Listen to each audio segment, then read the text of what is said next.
সুতরাং বিএনপি ভারতের সাথে কখনো না, বিএনপিটা তাই বলে অস্বীকার করেন না ভাই। আপনি আবার পড়েন সাইফুর রহমান গ্যাস পাঠাতে চাইছিল কিনা, খালেদা জিয়া এটাতে সমর্থন দিছিল কিনা, আবার পড়েন বিবিআনার আর সমর্থন। আরে ভাই পারে নাই তো আমাদের জন্য, আমরা হরতাল করছি এই জন্য পারেন নাই না। সেটা আপনার যদি সেটা করে থাকে এটা দেশের জন্যই তো করেছেন, আর আমরা যদি না দিয়ে থাকি বিএনপি আমাদেরকে পিটা দিছে সেই সময়। না না, পেপারে আছে, পইরা দেখেন। তেল গ্যাস বিদ্যুৎ বন্দর রক্ষা কমিটি, আপনি পইরা দেখেন। হামলাটা হয়েছে সেটা আওয়ামী লীগ করেছে। আনু মোহাম্মদ স্যারের উপর হামলা বিএনপিও করছে, এই যে এই বিবিআনার গ্যাস রপ্তানি নিয়ে। সাইফুর রহমানের পাতার পর পাতা বক্তব্য আছে ভাই, মাটির তলে গ্যাস রেখে লাভ কি? বরঞ্চ বিএনপি বলেছে যে বাপেক্সকে উন্নত মানের করে না করে আমরা কেন বাইরের কোম্পানিগুলোকে বাংলাদেশে গ্যাস উৎপাদন। বিএনপির এগুলো হচ্ছে লিপ সার্ভিস। 5 বছরে একটুও বাপেক্সের উন্নতি করে নাই রে ভাই। আপনি এখন এখন এখন এখন এখন আপনি ইকবাল হাসান মাহমুদ টুকু ভাইরে জিজ্ঞেস করেন, টুকু ভাই কতবার চাইছে পেট্রোলে এর বাজেট দিছে কিনা, জিজ্ঞেস করেন এখনই। না না, আপনার বাংলাদেশ পেট্রোলিয়াম এক্সপ্লোরিং কর্পোরেশনকে তো আমরাই আপনার আধুনিকায়ন যতটুকু করেছি, কিন্তু অন্য আমলে আওয়ামী লীগের আমলে এই বাপেক্সকে ঠুটো জগন্নাথ বানিয়ে। আর এটা কথা বলি, টাটাকে আপনারা জমি দিতে চাইছেন, একটা নির্দিষ্ট মূল্যে গ্যাস দিতে চাইছেন, একটা লম্বা সময় ধরে এটা বহুত কিছু করছেন, আন্দোলনের মুখে আপনারা পিছিয়ে আসতেন। সুতরাং আপনারা খুব ইন্ডিয়া বিরোধী। আপনারা ইন্ডিয়ার ক্ষমতায় আসলে আবার ইন্ডিয়ার পেটের মধ্যেই ঢুকে যাবেন, যতই মুখে ইন্ডিয়ার সাথে ওয়ার্কিং। অবশ্যই এটা জামাত ইসলামীও করবে, প্রতিবেশী রাষ্ট্র হিসাবে আমরা ওয়ার্কিং রিলেশন রাখি, কিন্তু আমরা কখনো সাবসার্ভিয়েন্ট ওয়ার্ক রিলেশন না রে ভাই, ওয়ার্ক রিলেশন না, অনেক ভালোবাসার রিলেশনও রাখেন। আমি বলি তো, জনাব গোলাম আজমের ছেলে এই আন্দোলন করা থাকা অবস্থায় ইন্ডিয়ান বিশ্ববিদ্যালয়ে পড়াশোনা করছেন, ভালোবাসার সম্পর্ক আছে। হ্যাঁ, সেইটার উত্তর তো আমি দিব না। না না, আপনি দিতে পারেন। আমি বলতেছি হচ্ছে যে ভালোবাসার সম্পর্ক থাকে, পলিটিক্যালি একটা অবস্থান নেয়। এইবার দেখেন বিএনপি যে স্ট্যান্ডটা তার ক্লিয়ার করলো যে ভারত বিরোধী মনোভাব জনগণ যখন তুঙ্গে, তখন এই জনগণের মনোভাব আপনার ধারণ করেই তো আমরা প্রোগ্রামগুলো। একটা দেশের একটা দেশের পররাষ্ট্র নীতি কোনোদিন একটা দেশ বিরোধী মনোভাব হইতে পারে নিবে কেউ? কেমন কথা ভাই? না, আমি তো চাবো, কিন্তু আবার যে পররাষ্ট্রনীতি আপনার আছেন যে friends to all manage to নান, এটাও তো একটা দেশের পররাষ্ট্র। সেটা আওয়ামী লীগ করে না, এটা আওয়ামী লীগের দায়, সেটা আওয়ামী লীগের দায়, সেটা আওয়ামী লীগের দায়, আওয়ামী লীগ করে। কিন্তু আমরা সেটাই বলছি। আচ্ছা, আমি লাস্ট প্রশ্ন করি। এই যে মানুষজন আপনাকে সাইবার যোদ্ধারা এখন আমার উপরে ঝাঁপায় পড়বে, আমি ভারতীয় দালাল এসে বলে টলে। এখন তো একটা চালু হয়েছে, হয় ভারতীয় দালাল নাইলে পাকিস্তানি দালাল হইতে হবে, নাইলে যে কই যাইতে হবে জানি না। ভারতের সাথে আপনার বাংলাদেশের সমঝোতা স্মারক চুক্তি হওয়ার পরে আপনার ট্রায়াল বেসিসে একটি চালান ত্রিপুরা রাজ্যে এবং আরেকটি কোথায় যাবে 2019 সালে। সেটা কার গ্যাস কে বানাইছে? সুতরাং বাংলাদেশ থেকে তোলা গ্যাস, টাকার গ্যাস, আমাদের এলপিজি গ্যাস, আমরা যে এলপিজি, আমাদের যে তরলীকৃত গ্যাস, পেট্রোলিয়াম গ্যাস, সেই গ্যাসটা গিয়েছে। আপনি কি দিয়েছেন? কার সোর্স থেকে তুলছে? বাংলাদেশের সোর্স থেকে না ইন্ডিয়ার সোর্স থেকে? আমাদের সোর্স থেকে তোলা হয়েছে। আমাদের গ্যাস ওটা তুলে আমি এটা দেখব না। ঠিক আছে, আচ্ছা, আমি 2019 সালে চুক্তিটা পড়েন। আচ্ছা, ভারত বাংলাদেশ যে ওই চুক্তিগুলি তো অবশ্যই, মানে এতে তো কোনো সন্দেহ নাই হেলাল ভাই। মানে আওয়ামী লীগের তো ইন্টারেস্টিং, আওয়ামী লীগে শেখ হাসিনা নিজে বলছে, আমাদের এটা ইনভেস্টিগেটিভ জার্নালিজম করে বাইর করতে হয় নাই। আওয়ামী লীগ নিজে বলছে ভারতকে যা দিয়েছি তা তারা কোনোদিন ভুলতে পারবে না। এটা শেখ হাসিনা নিজে বলছে, তার মন্ত্রীরা, পররাষ্ট্রমন্ত্রীকে ভারতে বলছে যে আমাদের আওয়ামী লীগকে আরো কিছুদিন রাইখা দেন। না হেলাল ভাই মাফ করবেন, আমি একটা কথা বলতে চাই। হেলাল ভাই মাফ করবেন, আমি শুধু একটা কথা বলতে চাই। যেহেতু আপনি আমার কথা বলেছেন যে ষড়যন্ত্র দেখতে পাচ্ছে, আমি ষড়যন্ত্র দেখতে পাচ্ছি না, কিন্তু আসলে ষড়যন্ত্র করলে বিএনপি করতেছে এরকম মনে হচ্ছে। সেটা পরে কথা বলবো। আপনারা জুলাই আগস্টের নির্বাচন চান, সেজন্য আমরা বলছি যতদিন খুব দ্রুত যদি রাজনৈতিক সরকারের কাছে ক্ষমতা হস্তান্তর না হয়, তাহলে আমাদের অভ্যুত্থান ব্যাহত হয়ে যেতে পারে। আপনি জুলাই আগস্টের নির্বাচন চান মানে আপনারা? আমরা প্রথমে যৌক্তিক সময় বলেছিলাম, এখন বলছি জুলাই আগস্টের মধ্যে করতে হবে। এবং করবেন কি সংস্কার করবেন, ডক্টর ইউনূসের দায়িত্ব না, এটা নির্বাচন কমিশন বলবে। টাইম ফ্রেম দিয়েছে, আমার এটা বক্তব্য। নির্বাচন কমিশন দেখেন বলেন যে সরকার যখন বলবে তখন তারা নির্বাচন। হ্যাঁ, সরকার বলে দিয়েছে তো টাইমটা। এইবার নির্বাচন কমিশন 3 মাস 4 মাস 5 মাস 6 মাস আগে ঠিকই বলবে, আপনারা একটু ধৈর্য ধরেন। না, এখানে আমরা কিন্তু অধৈর্য ধরছি না। আমরা দেশের আপনি এখন অগাস্ট মাসে নির্বাচন চান, আমরা একটু মুভ ফরওয়ার্ড করতে না, অগাস্টে নির্বাচন চান, অগস্ট মাসে নির্বাচন। এই বন্যা বর্ষা সবগুলোর মধ্যে, বন্যা বর্ষার মধ্যে কি মানুষ রাজনীতি মিছিল মিটিং করে না? এটা তো সে আপনি 4 মাস পরে হলে হবে না হালাল ভাই, 4 মাস পরে হলে হবে না, 4 মাস পরে হলে হবে না, এটা ডিসেম্বরে হলে হবে না, ভালো হবে না নির্বাচন। হ্যাঁ, কারণ যদি আপনি বলছেন যে সরকার অদক্ষ শক্তির জন্য, আচ্ছা আমি সরকারের শক্তি অনভিজ্ঞতা, অদক্ষ এবং অনভিজ্ঞতা, ঠিক আছে, আমি এগুলিতে আসবো পরে। আমার একটু কুইক, আপনার কাছে কি মনে হয় যে আমরা জুলাই আগস্টের যে আন্দোলন সময় দেখেছি, সেই আন্দোলনের সময়তে শেখ হাসিনা সরকারের উৎখাতের জন্য সবাই একসাথে কাজ করেছে, সবাই নানা জায়গায় মানে যে যার জায়গা থেকে সাহায্য করেছে, কিন্তু এই সরকারের সমন্বয়করা বিশেষ করে যে শুধু জামায়াত শিবিরের কথা বলে, এটা কারণ কি? আপনাদের কথা কেন বলে না? হেলাল ভাই, আপনি যদি একটু ছোট করে বলেন, কোথায় গিয়ে সেটা আটকাইলো? না আমি সেটা মানলাম, কিন্তু ধরেন যে কোনো পলিটিক্যাল পার্টির মধ্যে বিএনপির কথা না বলে যে জামায়াতের কথা বলার কারণ কি? এটার কারণ কি একটা হইতে পারে যে বিএনপি কি শেষ মুহূর্তে এসেও 23-24 তারিখেও আসলে ভাবতেছিল যে আওয়ামী লীগ সরকারি রয়ে যাবে, তো সেই জন্য সে আর নতুন নিপীড়ন নির্যাতনের মধ্যে যেতে চায় না। এই মাফিয়া আমরা কি কোটা আন্দোলনটা মেনে নিত, যদি কোটা আন্দোলনটা মেনে নিত, আমরা কি ছাত্রদেরকে চাকরি দিত, তাহলে কি আপনি মনে করতেন যে হাসিনার পতন হতো না? তারপরেও হাসিনার পতন হতো, কারণ রাজনৈতিক দলগুলো তখনও আপনারা হয়তো আন্দোলন সংগ্রামে ছিল। অর্থাৎ আপনারা 17 বছর চেষ্টা করেছেন, হয়তো আরো 34 বছর লাগতো আর কি। এটা কিন্তু খালেদ ভাই আপনি এভাবে বলতে পারেন না, কারণ 17 বছর ব্যাপী আমরা অবিরাম আন্দোলন করেছি। আমরা সেই 12 সাল থেকে না হেলাল ভাই আমি আবার আপনার কাছে আসবো, হেলাল ভাই আপনার কাছে আসবো। আমরা কি এটা উল্টা সাইড থেকে দেখতে পারি যে বিএনপি হঠাৎ করে ওদেরকে বলতে থাকলো যে তোমরা খালি গোলটা দিছো, বাকি সবকিছু আমরা তৈরি করছি, তোমাদের এই এটাকে বিএনপি বলা আগে শুরু করছে না? আন্দোলনের মধ্যে কিন্তু বিএনপির শুধু 34 দিনের অংশগ্রহণ না, 17 বছরের ত্যাগ তিতিক্ষা, তাদের প্রচুর লোকের গুম হওয়া, মামলার মধ্যে থেকে পড়ে সর্বশান্ত হওয়া, বিভিন্ন জায়গা থেকে চাকরিচ্যুত হওয়া, পড়ালেখা শেষ করতে না পেরে রাস্তা ঘুরে নানা ধরনের অবদান রয়েছে। এবং এই যে কোটা আন্দোলনের মধ্যে যখন এই বাচ্চা ছেলে মেয়েরা মার খেতে শুরু করেছে, তখনও কিন্তু বিএনপি ঝুঁকি নিয়ে রিস্ক নিয়ে বিভিন্ন কাজ করেছে। কিন্তু আমরা কিন্তু খুব দেখলাম যে এদের মধ্যে থেকে সম্পর্কটা বেশি হয়েছে আপনাদের সঙ্গে, অর্থাৎ জামায়াত শিবিরের সঙ্গে। আমরা দেখলাম যে প্রত্যেকটা শিক্ষাঙ্গনে জামায়াতের কথা মতো বা জামায়াত যাদেরকে নিয়োগ করতে চায় সেই রকম ভিসি, প্রক্টর, প্রভিসি সেরকম আসতেছেন। স্বাস্থ্যক্ষেত্রে আমরা দেখতেছি যে জামায়াতের দেয়া লিস্ট দিয়ে বিভিন্ন জায়গায় গুরুত্বপূর্ণ জায়গায় এটি পদায়ন হচ্ছে। তারপরে কিছুদিন পরে আমরা দেখলাম সমন্বয়করা ওপেনলি বলতেছেন যে জামায়াত শিবিরই আসলে আমাদেরকে এখানে সাহায্য করেছে। সমন্বয়কদের মধ্যে এটা আপনারা উল্লেখযোগ্য অংশ দেখলাম যারা স্লিপিং এজেন্ট হয়ে ছাত্রলীগের মধ্যে ছিল। এটাকে আপনি কিভাবে দেখেন? যে আপনি কি মনে করেন জামায়াত শিবিরের নেতৃত্বে যদি এই আন্দোলন হতো তাহলে এই আন্দোলন সফল হতো? আমি আগেরটা একটু জিজ্ঞেস করি, মুক্তিযুদ্ধটা কি থাকা উচিত তাহলে? মুক্তিযুদ্ধটা দেশের মানুষের সম্পদ হবে। আপনি বলছেন যে আওয়ামী লীগের সম্পদ, আওয়ামী লীগ এটাকে নিজস্ব সম্পদ করতে চাইছিল, কুক্ষিগত করতে চাইছিল।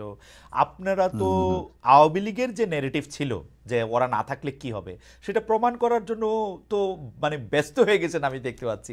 ইসলামিক ছাত্র শিবিরের এটাকে প্রত্যাহার করা হয়েছে প্রকাশনাটা, কিন্তু আমি ইসলামিক ছাত্র শিবিরের সেক্রেটারিকে নিজের মুখে বলতে শুনছি যে এটা কেন জাস্টিফাইড আসলে ওইটা এখানে থাকার জন্য। আপনি জানেন যে এটার মধ্যে থেকে ও নিজের মুখে উনি বলছেন টেলিভিশনে যে এটা একটা ধারাবাহিকতার একটা অংশ, একটা লেখক এটা মনে করছেন, আমাদের মধ্যে থেকে এটা এরকম নানা ধরনের এটার মধ্যে এটা হয়। এবং সেই বক্তব্য কি ছিল? মুসলমানরা ভুল পথে গিয়ে এই মুক্তিযুদ্ধ করছে, আল্লাহ মুসলমানদের হেদায়েত করুক বা এটা ভালো হোক, তাই তো? কি বলছি যে আমাদের এখন বাংলাদেশ জাতীয়তাবাদী দল বিএনপি ওনাদের ওখানে যে মহাসচিব হিসাবে শ্রদ্ধেয় মির্জা ফখরুল ইসলাম আলমগীর সাহেব উনি কাজ করছেন, ওনার বাবা সম্পর্কে আমাদের কাছে কি মেসেজ আছে? তো সেজন্য কি বিএনপি কে এখন ক্ষমা চাইতে বলতে হবে, বা আমরা কি বলবো যে মির্জা ফখরুল সাহেবের শ্রদ্ধেয় মরহুম পিতা মির্জা রুহুল আমিন চোখা মিয়া 1971 সালে উনি ঠাকুরগাঁ জেলার অন্যতম স্বাধীনতা বিরোধী হিসাবে 710 জনের একজন ছিলেন। একটু সময় বিভিন্ন ভাবে স্টেটমেন্ট দিয়ে দল হিসাবে যেটা বলেছে, আমরা যখনই প্রশ্ন করি আপনারা বলেন যে ব্যাপারে জামাত ইসলামের অবস্থান পরিষ্কার, কিন্তু পরিষ্কারটা আপনি একটু বলেন তো, আমরা একটু শুনি যে পরিষ্কার অবস্থাটা কি। 1971 সালে কি আপনারা যা করেছিলেন তা ঠিক করেছিলেন? না, পরিষ্কারটা হচ্ছে এই যে বাংলাদেশ তখন যে অবস্থার প্রেক্ষিতে স্বাধীন হয়েছিল, মাওলানা ভাসানী রহিমাহুল্লাহ উনি তো পরিষ্কার বলেছেন যে তখন ৭০-এর যে ভোট, আপনি নিশ্চয়ই আরো ভালো জানবেন, সেই ৭০-এর ভোটে তো তিনি এই স্লোগান দিয়েছিলেন যে ভোটের বাক্সে লাথি মারো, বাংলাদেশ কায়েম করো। তো সেই বাংলাদেশ কায়েম করা প্রসঙ্গে এসে মরহুম প্রেসিডেন্ট শেখ মুজিবুর রহমান উনি তো বাংলাদেশের স্বাধীনতা উনি শেষ পর্যন্তও তো চান নাই। ৭ই মার্চের উনি ভাষণ, তার পরবর্তী সময়গুলো আমরা তো লক্ষ্য করেছি। শুধু জামাত ইসলামের অবস্থানটার কথা বলেন, বাংলাদেশ শেখ মুজিবুর রহমান স্বাধীনতা চায় নাই, ভালো কথা, বাংলাদেশ একই চাওয়া না চাওয়া ছিল। এই বাংলাদেশ জামাত ইসলামী 53 বছরে যে নেগেটিভ গুলো বাংলাদেশে আমরা লক্ষ্য করেছি, আপনি বাংলাদেশ জামাত ইসলামী সেই পর্যালোচনাগুলি তখন ছিল যে আমরা বাংলাদেশ জামাত ইসলামী স্বাধীনতা চাই, কিন্তু ভারত সহযোগিতার মাধ্যমে যে ষড়যন্ত্রমূলক ভাবে দেশকে স্বাধীন করে এই দেশকে তাদের একটা অঙ্গরাজ্য বানানোর পরিকল্পনা বা ষড়যন্ত্র করছে, এটার সাথে জামাত ইসলামী দ্বিমত ছিল। এবং সেই দ্বিমতটা 1971 সালে আমি একদম পরিষ্কার অবস্থানটা আবার বলি, আপনার পরিষ্কার অবস্থানটা হচ্ছে 1971 সালে শেখ মুজিবুর রহমান স্বাধীনতা চায় নাই, কিন্তু জামায়াতে ইসলামী স্বাধীনতা চাইছিল, এবং চাইছিল হচ্ছে ভারত সাহায্য করবে না এরকম একটা অবস্থায় স্বাধীনতা, তাই তো? ভারতের ষড়যন্ত্রমূলক ওই সহযোগিতাকে সাথে নিয়ে আমরা, এবং এই অবস্থানে কোনো পরিবর্তন, এই 71 থেকে 25 পর্যন্ত কোনো অবস্থান পরিবর্তন হয় নাই, তো এটাই ছিল, তো এটাই ছিল, এটাই থেকে এইটাই আছে না। আপনি দুই লাইনে বলেন 1971 সালে জামাতের অবস্থান সঠিক ছিল। দুই লাইনের জামাত ইসলামের দুই লাইনের কথাটা আসলে কোনো একটা কোশ্চেনের কথা আপনি কখনো কখনো দুই লাইনে বলতে পারবেন না। আপনি আমাকে বলেছেন, সেই জন্য কথাটা উঠলো যে আপনাদের অবস্থানটা কি পরিষ্কার, কিন্তু আমি কখনো এই পরিষ্কার কথাটা জানতে পারি না। পরিষ্কারটা কি? কথা হচ্ছে আমাদের নেতা শহীদ প্রেসিডেন্ট জিয়াউর রহমান যুদ্ধ করলো, এখন সেই দলের দিকে এই দুটো দলই, একটা পরাজিত শক্তি আর একটা হলো পালিয়ে যাওয়া। এই কথা কি হিস্টোরিক্যালি ঠিক? এই কথা কি হিস্টোরিক্যালি ঠিক হেলাল ভাই? জিয়াউর রহমান সাহেব ক্ষমতায় থাকার জন্য, মরহুম প্রেসিডেন্ট জিয়াউর রহমান সাহেব ক্ষমতায় থাকার জন্য সমগ্রভাবে যে রাজনৈতিক দলটার, যে রাজনৈতিক আদর্শটার, যে রাজনৈতিক কাঠামোটার সাহায্য চাইলেন, সেটা হচ্ছে জামায়াতে ইসলামী। না, আপনি এটা আপনি কোন ইতিহাস থেকে বলছেন? আপনি আমার চেয়ে ভালো জানেন। 78 সালে আপনি ইতিহাসটা দেখেন।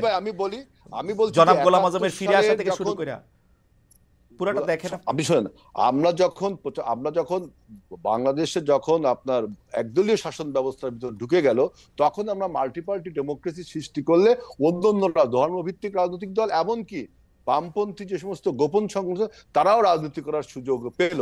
জিয়াউর রহমান সাহেব, গোলাম আজম সাহেবের কে দেশে ফিরিয়ে আনা, তাকে রাজনীতি করার সুযোগ দেওয়া, বাংলাদেশকে রাজনৈতিক আদর্শের ক্ষেত্রে জামায়াতে ইসলামী রাজনৈতিক আদর্শকে হায়ার করা, জনাব শাহজিজুর রহমানকে প্রধানমন্ত্রী করা। রহমান কিন্তু ভোটের মাধ্যমে, আপনি যদি ইতিহাসটা পড়েন, আপনার 79 এর পার্লামেন্টে যারা নির্বাচিত হয়েছিল তারা ভোটের মাধ্যমে শাহজিজকে প্রধানমন্ত্রী। ওই ভোটের কথা বলেন না হেলাল ভাই, ওই ভোটের কথা না, কেন আপনার, এটা তো ডেমোক্রেসি, আপনি ওই ভোটের কথা, ওই ভোটের কথা বলা না বলা একরকমই। আপনি আমাকে সোজা কথা বলেন, আপনারা যদি ইলেকশনের পরে জাতীয় সরকার করেন, ইলেকশনের আগে জাতীয় সরকার হইতে আপনাদের অসুবিধা কি?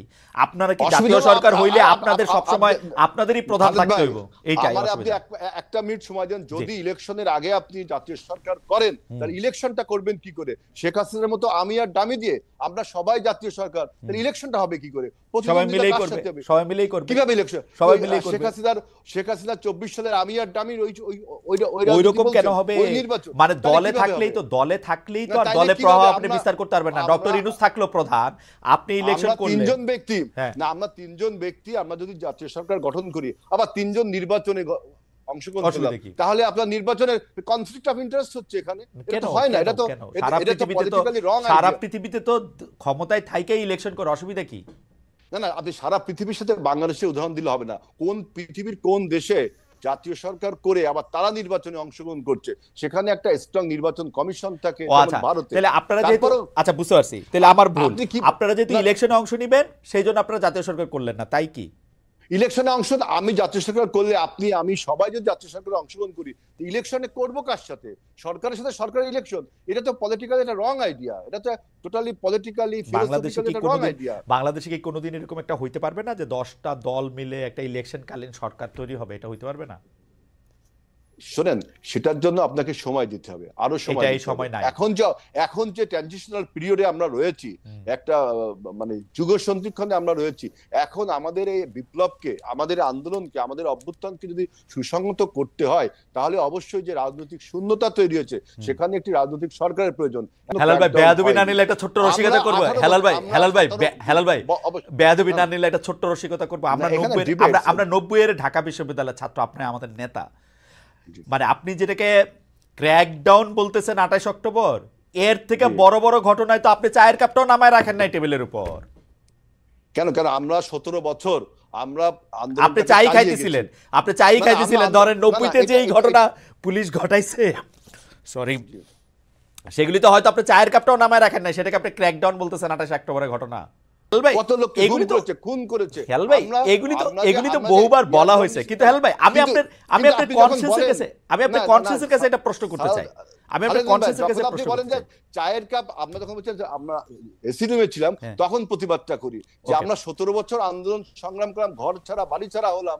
আপনি যদি এখন এটা বলেন, আর আমাদের অন্য রাজনৈতিক দল তারাও আমাদের সাথে যুগপৎ আন্দোলন করেছে, আমি কাউকে খাটো করে বলছি না, আমি কাউকে খাটো করছি না, কিন্তু 17 বছরে আমাদের এই আত্মত্যাগকে, আমাদের দলের উপর যে পরিমাণ অত্যাচার করা হয়েছে, আমাদের দলকে ধ্বংস করবার জন্য আমাদের নেতা, আমাদের নেত্রী এবং খালেদা জিয়া, যিনি আপনার আজকে বাংলাদেশের ইউনিটির প্রতীক, তার বিরুদ্ধে 33টা মামলা দেওয়া হয়েছে আমাদের, এবং তাকে 7 বছর জেলে রাখা হয়েছে। আমাদের কে হয়েছে? এখন আপনি বলছেন, এখন যারা বলছেন যে তাদের বিরুদ্ধে যখন মামলা হয়, আমরা কিন্তু বলেছিলাম যে মামলাটা আপনার ন্যায্য তার ভিত্তিতে হতে হবে, এবং এই মামলায় যেন আইনগত দিকটা বারবার বলেছি। অথচ দেখেন 111-এ যখন আমাদের নেতাদেরকে গ্রেফতার করা হলো, তখন কিন্তু আমরা আমাদের সহযোগী, আমাদের জোট সঙ্গীত থেকে আমরা কোনো বিবৃতি পাইনি। এটা আমি বলতে চাচ্ছি না, আপনি বলছেন তাই। আচ্ছা হেলাল ভাই, আমি ইতিহাসের দিকে না যাই। হেলাল ভাই, আমার গলায় ব্যথা, একটু এই জন্য আস্তে কথা কইতে হইতেছে।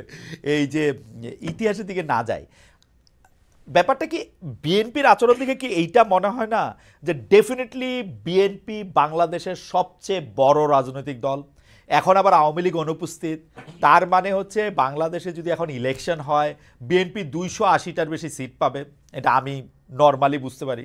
তো বিএনপি এখন 280টার বেশি সিট পাবে। বিএনপি অস্থির হয়ে গেছে যে বিএনপি 280 সিট পায় এসে তারেক সাহেব এসে প্রধানমন্ত্রী হবে, বেগম জিয়া যদি রাজনীতিতে থাকতে চান প্রেসিডেন্ট হবেন বা অন্য কোনো কিছু হবেন, জনাব আজিজুল বারী হেলাল বড় একজন মন্ত্রী হবেন। দুইটা বিষয় একটু কথা বলতে হবে। এক নাম্বার কথা হচ্ছে যে তারেক সাহেব লন্ডন থেকে বাংলাদেশকে যেভাবে পরিচালনা করেছেন, একতাবদ্ধ করেছিলেন, যেটা বললেন, তাহলে আপনি কি মনে করেন ভবিষ্যতে রাজনীতি এমনই হওয়া উচিত? বিদেশে থাকেন,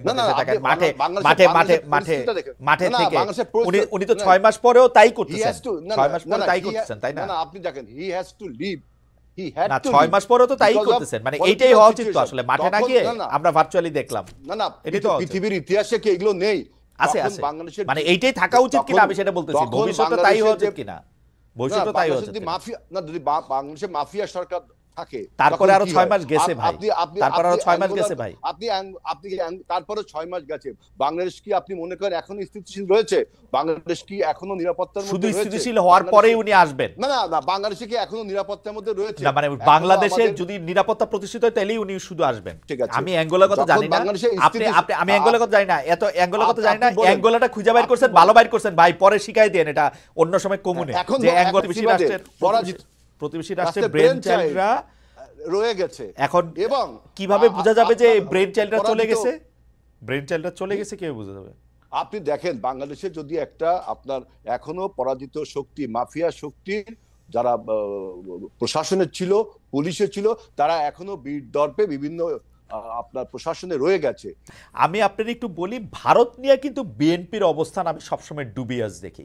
আপনার মনে থাকবে 2001 সালে, আমি শুধু 2001 সালে বলি, 2001 সালে ভারত ক্ষমতা আসার পরে প্রথমে বলতে শুরু করেছিল যে বিবিআনার গ্যাস, বিএনপি বলতে শুরু করেছিল যে বিবিআনার গ্যাস সে পুরোটা দিল্লিতে রপ্তানি করতে চায়। সাইফুর রহমান বলেছিল মাটির তলে গ্যাস রেখে লাভ কি? আপনারা টাটাকে চিটংয়ে স্টিল মিল করার দিতে চেয়েছিলেন, একই রকম টাকা একটা দেওয়ার ক্ষেত্রে আপনারা ভারতের কথায় তাইওয়ানকে স্বীকৃতি দিয়েছিলেন। মানে বিএনপির কিন্তু বোঝা যায় না ভারত নিয়ে আসলে। না, তাইওয়ানের সাথে ভারতের সম্পর্ক ওইটা অন্য জিনিস। সবকিছু নিয়ে সবকিছু সম্পর্ক আপনি জানেন। বিবিয়ানের গ্যাস বলেন আর আমাদের মাটির তলের গ্যাস, শেষ পর্যন্ত কি বাংলাদেশ ভারতের কাছে গ্যাস দিয়েছিল? দিতে পারে নাই তো, কারণ শেখ হাসিনা জামাত ইসলামী দুইটাই আন্দোলন করছিল। বামদের নেতৃত্বে শেখ হাসিনা আর জামাত ইসলামী আলাদা না, এই গ্যাস দেওয়ার ব্যাপারে আলাদা আলাদা আন্দোলন করছে। তাইলে হাসিনা যখন গ্যাস বিক্রি করলো তখন তারা আন্দোলনটা করলো না কেন? হাসিনা কোথায় গ্যাস বিক্রি করছে? হাসিনা কোথায় গ্যাস বিক্রি করছে? এইবারে আপনার এইবার 2016 সালে হাসিনা গ্যাস বিক্রি করেছে ভারতের কাছে, গ্যাস বিক্রি করেছে কোথায়? ভারতের কাছে গ্যাস বিক্রি করেছে। আপনি আবার চুক্তিগুলো পড়েন, আপনি অতীতের ইতিহাস আমি আজকে বলে গেলাম, আপনি দেখেন ভারতের কাছে। জামাত ইসলামী তো তখন আপনাদের লগে ছিল আর না, জামাত ইসলাম আন্দোলন করে নাই, ঠিক বলছেন। কিন্তু আপনারা গ্যাস দিতে চাইছিলেন, পুরা বিবিয়ানা দিল্লিতে চলে যাবে সরাসরি। সেটা তো আপনি চাইছিলেন, আমরা কি দিয়েছি? না, রক্ত দিয়ে ঠেকানো হয়েছে, এটা রক্ত দিয়ে 4 দিন হরতাল লাগছে রে ভাই। না না ভাই, এটা কিন্তু তখন জামাত বা আওয়ামী লীগ না, জামাত তখন আপনাদের লগেই, জামাত তো আপনাদের মন্ত্রী। আওয়ামী লীগ এবং বামরা তেল গ্যাস বিদ্যুৎ বন্ধ রক্ষা কমিটি না, তখন আমরা কোনো ভারতের কাছে আমরা গ্যাস বিক্রি করিনি, একমাত্র দল আওয়ামী লীগ গ্যাস বিক্রি করেছে। এই তথ্য আপনি দেখে নিয়েন যে একমাত্র দল আওয়ামী লীগ যারা গ্যাস বিক্রি করেছে। আওয়ামী লীগের গ্যাস বিক্রির কথা আমি জানি না, আওয়ামী লীগ আর অ্যাঙ্গোলার কিচ্ছাটা আপনি আমাদের দিয়েন, আমি এটার মধ্যে আলাদা করে দেখব না। আপনাদের যে মানে করদ রাজ্যে পরিণত হওয়া আরেকটা দেশে, সেটা কি শুধু আওয়ামী লীগের এগেনস্টেই বলেন নাকি বিএনপির এগেনস্টেও বলেন? বিএনপিও ক্ষমতায় আসলে করদ রাজ্যই হয়।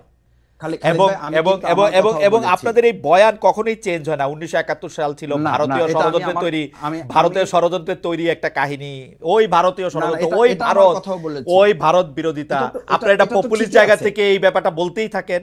এবং না, এটা ঠিকই আছে, এটা বলতে হবে আমাদের, এবং এটা করে কিন্তু আপনারা মুক্তিযুদ্ধের বিতর্কিত করেন, কিন্তু আপনারা কিন্তু প্রতি মুহূর্তে মুক্তিযুদ্ধকে ছোট করেন, প্রতি মুহূর্তে 1971 সালকে অস্বীকার করেন, প্রতিটা মুহূর্তে আপনারা করতে থাকেন। এটা তো সত্য ঘটনা, এটা তো সত্য এবং আপনাদের সত্য আর অন্য সত্য তো আলাদা হইতে পারে। না, এটাকে তো কেউ চ্যালেঞ্জ করছে না। আচ্ছা, আমি একটা হাইডসাইড একটা কথা বলি, মানে 1971 সালে যদি জামায়াতের অবস্থা, মানে জামাত যেটা চাইছিল সেটা যদি সফল হইতো, তাহলে কি হইতো আসলে?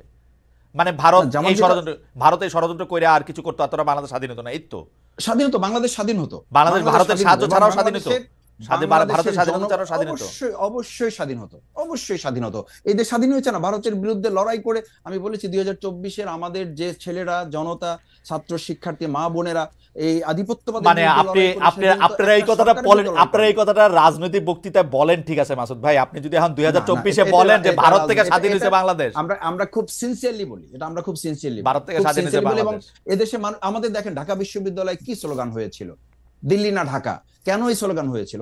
এই স্লোগান আপনারা দিবেন রে ভাই, আপনারা এই স্লোগান আপনারা দিবেন। দিল্লি না ঢাকা স্লোগান ছিল না এখানের মধ্যে, দিল্লি না স্লোগান আপনাদের পুশ করা স্লোগান।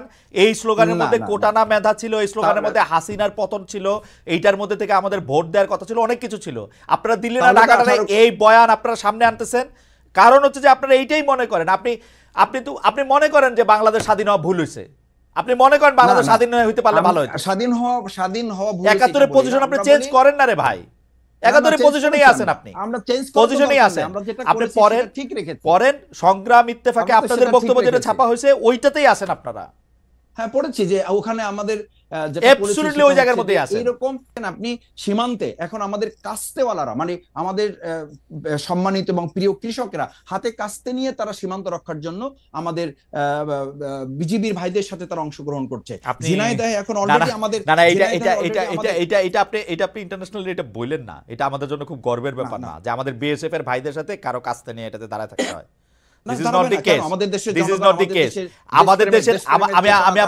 আমি বাংলাদেশের পররাষ্ট্রমন্ত্রী, সাবেক পররাষ্ট্রমন্ত্রীর ইন্টারভিউ করছিলাম, সেই সময় বাংলাদেশের আওয়ামী লীগের আমলে এই মোমেন সাহেব ছিল, আওয়ামী লীগের আমলের থেকে ঢুকে ডয়েচে ওয়েলের হয়ে, তো কি 2 জনকে মেরে ফেলছে নাকি 1 জনকে মেরে ফেলছে, আমাদের পররাষ্ট্রমন্ত্রী বলছিল ওরা বাহাদুরি দেখাইতে আসছিল, ওদেরকে দেখাই দিছি।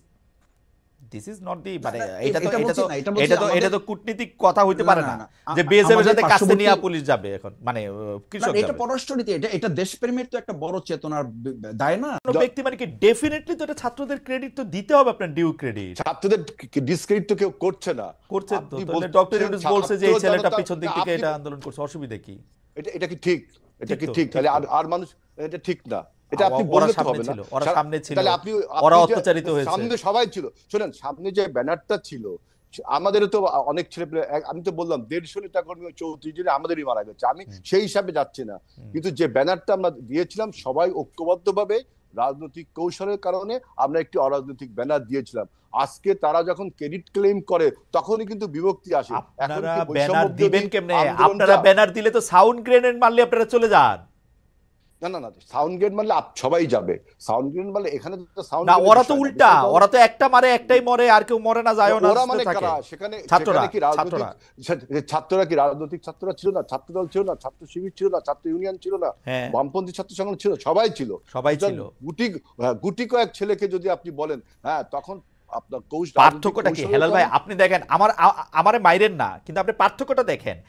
ওরা ছিল এখানে, সাহসটা পাইছে কই? ওরা সাহসটা পাইছে আপনাদের মানে আমরা তো এটা এই যে বিএনপি নেতাদের থেকে আলাদা ছিল, সেই জন্য পাইছে। না, এই না, বিএনপি নেতারা সেখানে ছিল। বিএনপি ছাত্র দলের নেতা বিএনপি কর্মীরা নেতারা থাকলে সবসময় কইতো যে একটু দৌড় দিয়া হিট এন্ড রান করে চলে আসো পালায়া। এটা হলো আপনার স্পেকুলেশন। 17 বছর ধরে তাই দেখছি ভাই। 17 বছর আন্দোলন করছি, 17 বছর আন্দোলন করছি। আপনার একটা আন্দোলন তো আপনি বললেই তো, মানে আন্দোলন করতে ডিনার পার্টি না যে আপনি বললেন আর আন্দোলনটা হয়ে গেল। 17 বছর আমরা জমিনটা তৈরি করেছি, তার উপর দাঁড়িয়ে আমাদের এই ছাত্র ভাইয়েরা, সমস্ত রাজনৈতিক দলের ছাত্র ভাইয়েরা উপসংহার টেনেছে। আমি এই জন্য বলি, এই ছাত্র ভাইয়েরা হলো আমাদের আন্দোলনের সন্তান, এই অভ্যুত্থানের সন্তান। তার মানে এই না যে করজোরে নিবেদন করি আপনাদের আন্দোলনের সন্তান 24 না, 24-এর আন্দোলনের নেতৃত্ব যারা দিয়েছে আপনারা তাদের সঙ্গে ছিলেন। ব্যক্তিগত চিন্তায় আমাদের ব্যাপারে তাদের ভিন্ন দৃষ্টিভঙ্গি থাকতে পারে। মাসুদ ভাই, আপনারা যে ইসলামিক দলগুলিকে ওন করার চেষ্টা করতেছেন সেইটা আপনারা বহুবার বলছেন, কিন্তু আমরা যে যদি দেখি যে হেফাজতে ইসলামীর সাথে যেসব রাজনৈতিক দলগুলো আছে, আপনারা একাধিকবার বৈঠক করছেন, কিন্তু সেইটা তো আসলে হয় নাই। আমি আপনাদেরকে ধন্যবাদ দিয়ে আমি শুধু দর্শকদের উদ্দেশ্যে 2টা লাইন পড়াতে চাই এবং তারপরে আমি হেলাল ভাইয়ের কাছে যেতে চাই যে জামায়াতে ইসলামী সম্পর্কে আমির আল্লামা মহিবুল্লাহ বাবুনগরী মানে মাওলানা হোসেন আহমদ মাদানির উদ্ধৃতি দিয়ে বলেছেন, জামায়াতে ইসলামী সকল ভ্রান্ত ফেরকাসমূহের মধ্যে নিকৃষ্ট দল। তারা কাদিয়ানি সম্প্রদায় থেকেও নিকৃষ্ট, কেননা জামাতে ইসলামের দ্বারা ইসলামের যে ক্ষতি হয়েছে কাদিয়ানিদের দ্বারাও সে ক্ষতি হয়নি। আমরা জামাতে ইসলামকে ইসলামী দল মনে করি না। জামাতে ইসলাম মদিনার ইসলাম চায় না, তারা মওদুদির ইসলাম প্রতিষ্ঠা করতে চায়।